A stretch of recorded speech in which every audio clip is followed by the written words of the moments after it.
Выйдешь замуж за этого мужчину в 2025 году, и это будет лучший день в твоей жизни, и твои друзья будут тебе очень завидовать.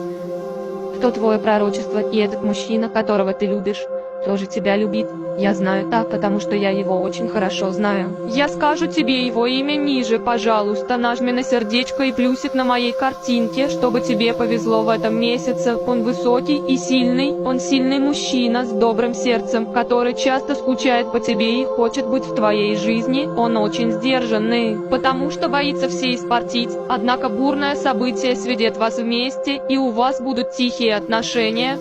Вы почувствуете страсть и романтику, и, наконец, любовь, ласку и защиту. Ваши страхи и чувства покинутости исчезнут.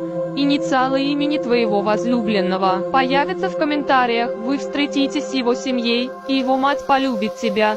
Но самое главное, он встанет на одноколенный и сделает тебе предложение, что произойдет в 2025 году, и это будет лучший день в твоей жизни.